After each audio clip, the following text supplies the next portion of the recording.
So here it is, the FTR750. This is the only running bike in Europe, and today we get to spank it around Greenfield. I'm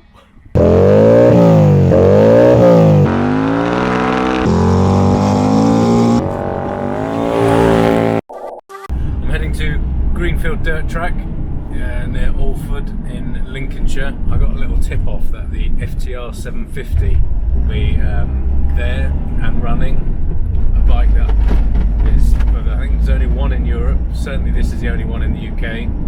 Super rare machine, and anyone who's followed flat track in the States will know that it is an absolute weapon. And there's one here today, and yours truly is going to get a spin on it, which is about the luckiest thing to happen this year, balanced out by the fact that last week at Greenfield I ran out of brakes, had to ride off the end of the track, ended up jumping a drainage ditch, didn't land very well, my foot went in between the tyre and the yokes, and my ankle looks like I've got elephantitis. I've got a picture I can flash up here, so I don't even know if I can get my foot in my boot, let alone stick the thing out and prop a bike up. So I think I'll keep that slightly to myself and not tell Steve from Indian. Maybe just keep my left foot on the pegs and see if I can back it in road bike style and have a bit of fun, but we'll see. So here we are, Greenfield Dirt Track. George has built something really fantastic here. There we are, Team Greenfield. So here it is, the FTR750. That's just the fucking tits, that is. This is the only running bike in Europe,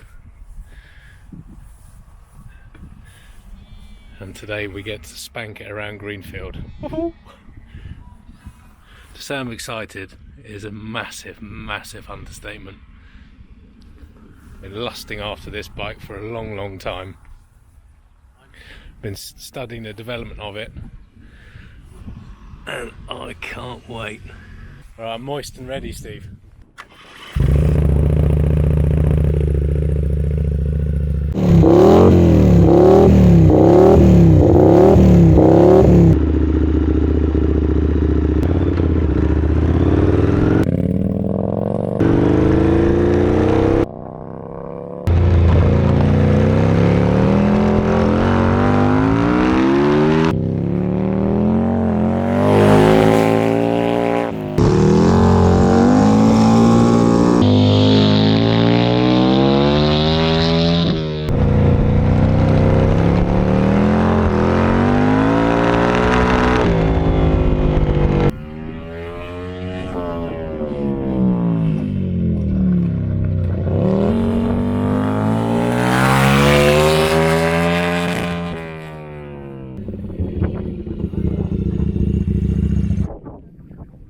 For a bit of a gentle feeler. That's a bit of kit, isn't it? So I've had a little calm down. My arm pump's gone away a bit, so I'll just, while we've got this opportunity, before George soaks us with water, I'll just run you through the bike. We'll put all the stats and specs at the bottom in the description, but essentially front to back, got Roland Sands Racing mag wheels, which are lightweight and beautifully machined. Öhlins Retro 43 conventional fork, fully adjustable, and not only gorgeous to look at, but I can't remember what the fancy term is they got for the coating on the stanchions, but the beautiful forks. Fully adjustable triple clamps.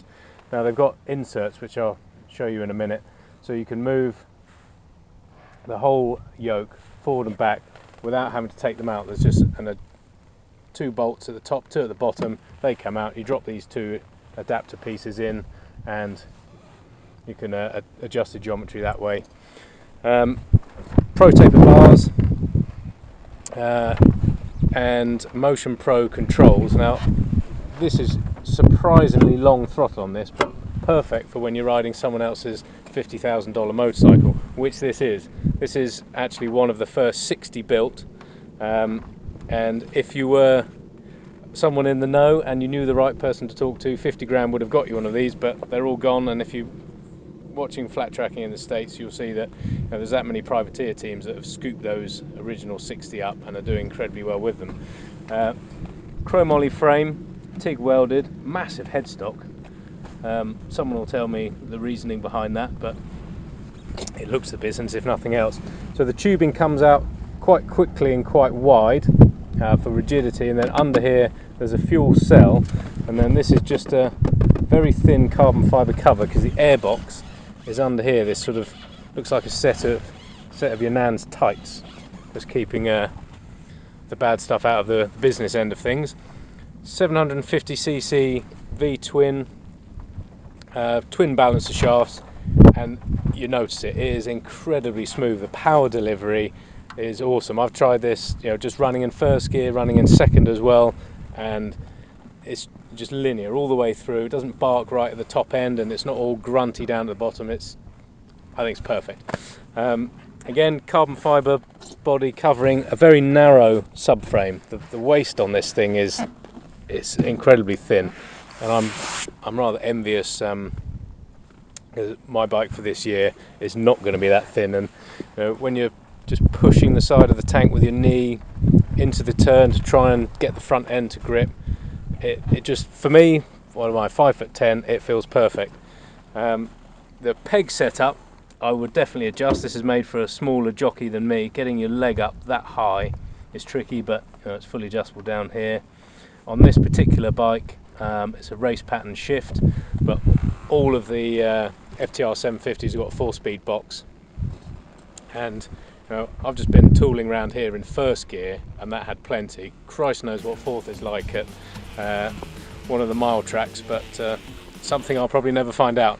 S&S pipes, as you heard on the video earlier, sound the tits. Really like those, and this is covered up by this carbon fibre heat shield. So there's a knock-off hub, so when you're in a hurry and you want to change the gearing, you don't have to start undoing loads of bolts. It's just a tool, spin that off, slap another sprocket on, off you go.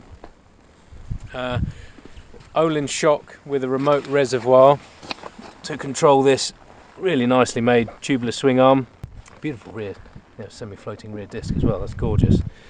So all these lovely CNC machine parts, like this gorgeous throttle body here, that's absolutely lovely. So if I had a spare $50,000 and I was wanting to enter the AFT Championship, I mean, it's a no-brainer.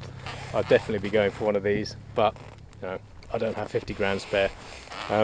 One thing I did notice earlier when we were just filling up with the 115 octane fuel, it's only a tiny thing, but lovely American motorcycle, the fuel cap is from London. Well, IG, I think that's Ilford. So we've got a tiny bit of British engineering on this fantastic piece of American muscle. So there we have it, the Indian motorcycle FTR750. Without doubt one of the best bikes I've ever ridden, and I feel incredibly privileged to have had the chance. So thank you, Indian.